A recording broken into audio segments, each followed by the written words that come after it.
নমস্কার বন্ধুরা, সুপ্রিয়া রান্নাঘরে আবার একটা নতুন পর্বে তোমাদের সকলকে স্বাগত। আজকে কাঁচা আম ও রুই মাছ দিয়ে একটা দুর্দান্ত স্বাদের ঝোলের রেসিপি আমি তোমাদের সাথে শেয়ার করব। গরমকালে দুপুরবেলায় গরম ভাতের সাথে খেতে এই রেসিপিটা জাস্ট অসাধারণ লাগে। তাহলে চলো বন্ধুরা, দেখে নেওয়া যাক এই রেসিপিটা কিভাবে বানানো হয়। রেসিপিটা বানানোর জন্য এখানে 5টা রুই মাছ নিয়েছি। মাছগুলোকে জল দিয়ে খুব ভালোভাবে ধুয়ে পরিষ্কার করে নিয়েছি। এবার মাছের মধ্যে দিয়ে দিচ্ছি হাফ চা চামচ লবণ আর হাফ চা চামচ হলুদের গুঁড়ো। এবার এই হলুদ গুঁড়ো ও লবণ দিয়ে মাছগুলোকে খুব ভালোভাবে মেখে নেব। এখানে রেসিপিটা বানানোর জন্য আমি রুই মাছ নিয়েছি, তোমরা চাইলে কাতলা মাছও নিয়ে নিতে পারো। লবণ হলুদ ভালোভাবে মাখানো হয়ে গেছে, মাছগুলোকে 10 মিনিট রেস্টে রেখে দিচ্ছি। আর ততক্ষণে একটা মশলা বানিয়ে নেব। তার জন্য একটা বাটির মধ্যে নিয়ে নিচ্ছি 1 চা চামচ আদা ও কাঁচা লঙ্কা বাটা, হাফ চা চামচ জিরের গুঁড়ো, হাফ চা চামচ ধনের গুঁড়ো, আর কালারের জন্য দিচ্ছি হাফ চা চামচ কাশ্মীরি লঙ্কা গুঁড়ো। এটা জাস্ট একদমই অপশনাল, কাশ্মীরি লঙ্কা গুঁড়ো তোমাদের কাছে না থাকলে দেবার দরকার নেই। দিয়ে দিচ্ছি হাফ চা চামচ হলুদের গুঁড়ো। এবার এই সমস্ত উপকরণ জল দিয়ে খুব ভালোভাবে গুলে নেব। সমস্ত মশলা জল দিয়ে খুব ভালোভাবে গুলা হয়ে গেছে।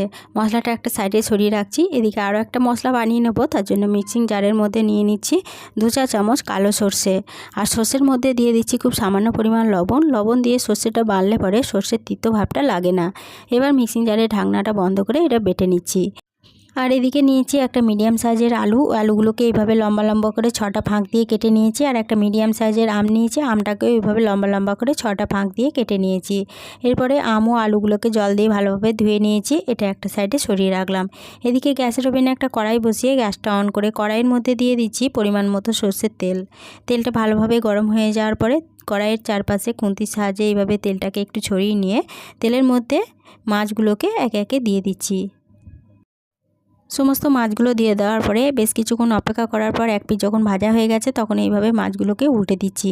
আর এইভাবে উল্টে পাল্টে মাছগুলোকে তেলের মধ্যে হালকা একটু লাল করে ভেজে নিয়েছি। খুব বেশি কড়া লাল করে মাছগুলো ভাজবো না, ঠিক এইভাবে মাছগুলো ভেজে নিয়েছি। এবার তেল ঝরিয়ে তেল থেকে মাছগুলো তুলে নিয়ে ওই মাছ ভাজার তেলে আবারও দিয়ে দিলাম 1 চা চামচ সর্ষের তেল।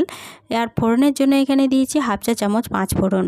ফোড়নটাকে ভালোভাবে ভেজে নেওয়ার পর ফোড়ন থেকে যখন সুগন্ধ বেরোতে শুরু করেছে তখন এর মধ্যে দিয়ে দিচ্ছি কেটে রাখা আলুগুলো। সমস্ত আলুগুলো দিয়ে দেওয়ার পরে এই আলুর মধ্যে দিয়ে দিচ্ছি খুব সামান্য পরিমাণ হলুদ গুঁড়ো। হলুদ গুঁড়ো দিয়ে আলু ভাজলে পরে ঝোল বা তরকারি যে কোনো কিছুই করা হোক না কেন, তরকারি বা ঝোলের কালার খুব ভালো আসে। হলুদ গুঁড়ো দিয়ে আলুটাকে একটু নেড়েচেড়ে নিয়ে এর মধ্যে একটা ঢাকা চাপা দিয়ে দিচ্ছি। ঢাকা চাপা দিয়ে গ্যাসের সিমটা মিডিয়ামে রেখে আলুগুলোকে 3 থেকে 4 মিনিট মতো ভাজা হতে দেবো।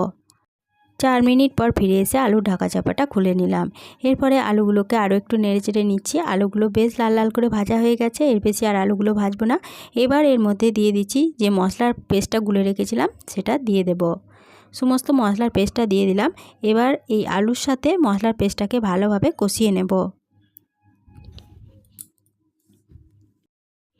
গ্যাসের সিমটা মিডিয়ামে রেখে মশলাটাকে 2 মিনিট মতো কষিয়ে নেওয়ার পর আদার কাঁচা গন্ধটা যখন চলে গেছে তখন এর মধ্যে দিয়ে দিচ্ছি মশলার বাটিটা ধুয়ে সামান্য পরিমাণ জল। এবার জল দিয়ে আবারও সমস্ত মশলা খুব ভালোভাবে কষিয়ে নেব। জল দিয়ে মশলাটাকে আবারও 2 মিনিট মতো কষিয়ে নেওয়ার পর মশলা থেকে যখন সম্পূর্ণ তেল ছেড়ে দিয়েছে তখন এর মধ্যে দিয়ে দিচ্ছি কেটে ধুয়ে রাখা আমগুলো দিয়ে মশলার সাথে আমগুলোকে আবারও 1 মিনিট মতো কষিয়ে নিচ্ছি। মশলা ও আলুর সাথে আমগুলো 1 মিনিট মতো কষিয়ে নেওয়ার পরে এর মধ্যে দিয়ে দিচ্ছি পরিমাণ অনুযায়ী জল।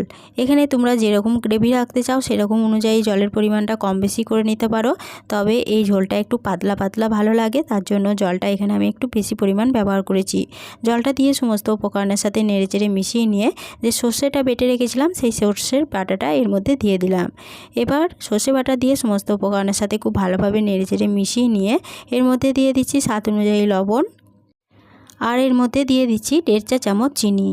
তবে এখানে আমটা কীরকম টক বা তোমরা কীরকম মিষ্টি খেতে চাও সেরকম অনুযায়ী কিন্তু চিনির পরিমাণটা কম বেশি করে নিতে পারো।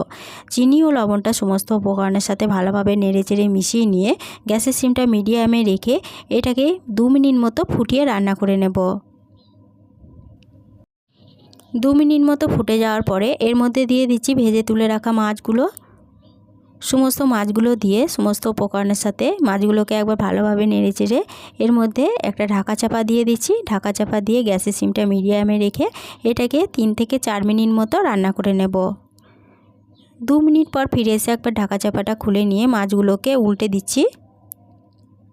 মাছগুলোকে উল্টে দিয়ে আবারও ঢাকা চাপা দিয়ে 2 মিনিট মতো এটাকে রান্না হতে দেব। আবারও 2 মিনিট পর ফিরে এসে ঢাকা চাপাটা খুলে নিলাম।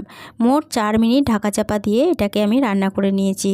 ঢাকা চাপাটা খুলে সমস্ত উপকরণ একবার হালকা হাতে নেড়েচেড়ে নিয়ে এখানে আম ও আলুটা ভালো মতো সুসিদ্ধ হয়েছে কিনা একটু চেক করে নিচ্ছি।